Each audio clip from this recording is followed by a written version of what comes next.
வணக்கம். இன்றைய செய்திகள். முந்தைய அதிமுக ஆட்சியில் ஒற்றை இலக்கத்தில் இருந்த தமிழகத்தின் பொருளாதார வளர்ச்சி திமுக ஆட்சியில் இரட்டை இலக்கத்திற்கு உயர்ந்துள்ளதாக சட்டப்பேரவையில் மக்கள் நல்வாழ்வுத்துறை அமைச்சர் மா சுப்பிரமணியன் பெருமிதம் தெரிவித்துள்ளார். சமூக ஊடகங்களில் பரப்பப்படும் வெறுப்பு பிரச்சாரங்கள், தவறான செய்திகளுக்கு இரையாகாமல் பொதுமக்கள் விழிப்புணர்வு பெறுவது குறித்து நடத்தப்பட்ட போட்டிகளில் வெற்றி பெற்ற 40 இளைஞர்களுக்கு தமிழ் வளர்ச்சி மற்றும் செய்தித்துறை அமைச்சர் மு. சாமிநாதன் சான்றிதழ்கள், பதக்கங்களை வழங்கினார். குடியரசு தின விழாவை ஒட்டி சென்னை மெரினா கடற்கரை பகுதியை சிவப்பு மண்டலமாக சென்னை பெருநகர காவல்துறை அறிவித்துள்ளது. குடியரசு தின விழா ஜனவரி 26ஆம் தேதி மெரினா கடற்கரையில் உழைப்பாளர் சிலை அருகே நடைபெறுகிறது. அன்று காலை நடைபெறும் நிகழ்ச்சியில் முதலமைச்சர் மு. ஸ்டாலின் முன்னிலையில் தமிழக ஆளுநர் என். ரவி தேசிய கொடியை ஏற்றி வைக்கிறார். இந்நிகழ்ச்சியை ஒட்டி முன்னெச்சரிக்கை நடவடிக்கையாக ட்ரோன்கள், ரிமோட் மூலம் இயக்கப்படும் microlight aircraft, paragliders, paramotors, hand glider, hot air பலூன்கள் போன்றவற்றை சென்னை பெருநகர காவல் எல்லையில் பறக்கவிட ஜனவரி 25, 26 ஆகிய 2 நாட்கள் சென்னை காவல்துறை தடை விதித்துள்ளது. மெரினா கடற்கரையில் உழைப்பாளர் சிலை பகுதி, ஆளுநர் மாளிகை முதல் மெரினா கடற்கரை வரை, தமிழக முதல்வரின் ஆழ்வார்பேட்டை இல்லத்தில் இருந்து மெரினா கடற்கரை வரையில் உள்ள சாலைகள், வழித்தடங்கள் சிவப்பு மண்டலமாக சென்னை காவல்துறையால் அறிவிக்கப்பட்டுள்ளது. இந்த பகுதிகளில் ட்ரோன் மற்றும் எந்தவிதமான பொருட்களும் பறக்கவிட தடை விதிக்கப்படுகிறது என காவல் ஆணையர் அருண் தெரிவித்துள்ளார். நிகழ்ச்சி நடைபெறும் பகுதியில் 5 அடுக்கு போலீஸ் பாதுகாப்பு அளிக்கப்பட்டுள்ளதாகவும் அருண் தெரிவித்துள்ளார்.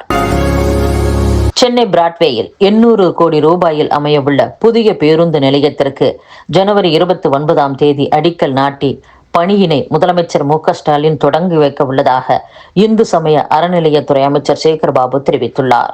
வடசென்னை பகுதியில் பல்வேறு வளர்ச்சிப் பணிகளை திமுக அரசு செயல்படுத்தி வருகிறது.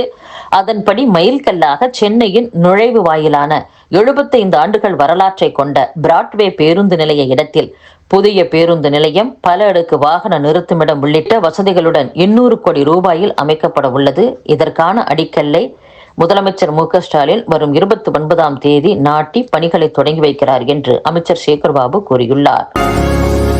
தமிழகத்தில் நிகழாண்டு 2 ஆசிரியர் தகுதி தேர்வுகள் உட்பட என்னென்ன தேர்வுகள் நடத்தப்பட உள்ளன என்பது தொடர்பான ஆண்டு அட்டவணையை ஆசிரியர் தேர்வு வாரியம் வெளியிட்டுள்ளது.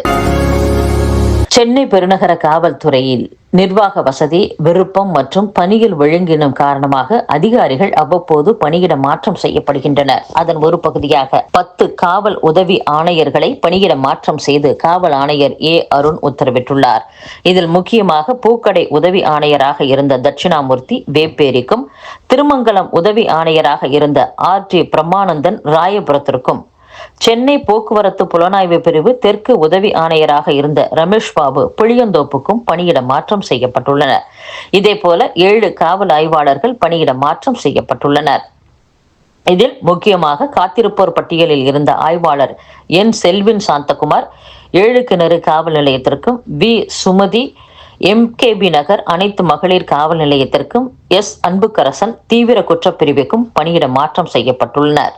பணியிட மாற்றம் செய்யப்பட்ட உதவி ஆணையர்களும் ஆய்வாளர்களும் ஓரிரு நாட்களில் புதிய பொறுப்பை ஏற்பார்கள் என காவல்துறை தரப்பில் தெரிவிக்கப்பட்டுள்ளது.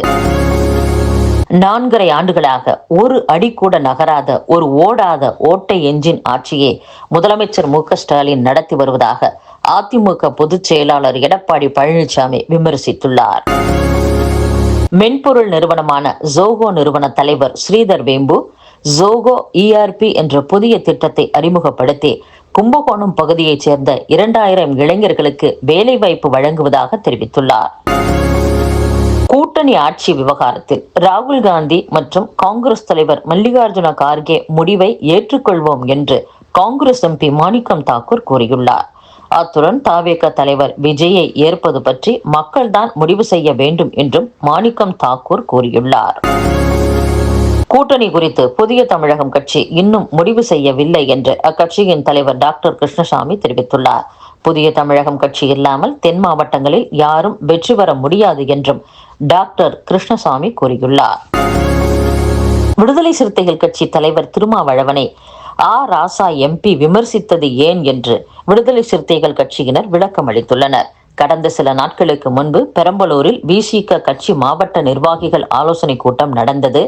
அதில் வரும் சட்டசபை தேர்தலில் பெரம்பலூர் தனி தொகுதியில் விசிக சார்பில் வேட்பாளரை நிறுத்த வேண்டும் என தீர்மானம் நிறைவேற்றப்பட்டது. விடுதலை சிறுத்தைகள் கட்சி தலைவர் திருமாவளவன் அறிவுறுத்தலின்படியே இப்படி ஒரு தீர்மானம் நிறைவேற்றப்பட்டதாக கூறப்படுகிறது. இது பெரம்பலூரை சொந்த ஊராக கொண்ட திமுக எம்பி ராசாவுக்கு பிடிக்கவில்லை. பெரம்பலூர் தனி தொகுதியில் தன் குடும்பத்திலிருந்தோ கட்சியில் தன் ஆதரவாளர் ஒருவரையோ போட்டியிட வைத்து எம்எல்ஏவாக்க வேண்டும் என ராசா திட்டம் போட்டுள்ளார். இந்நிலையில் விசிக சார்பில் வேட்பாளர் நிறுத்தப்பட வேண்டும் என தீர்மானம் போட்டதும் ராசாவுக்கு பிடிக்கவில்லை. அந்த கோபத்திலேயே திருமாவை ஜாதி கட்சி தலைவர் என விமர்சித்துள்ளதாக அவர்கள் கூறியுள்ளனர். இத்துடன் செய்திகள் நிறைவடைகின்றன. மீண்டும் நாளை சந்திப்போம். வணக்கம்.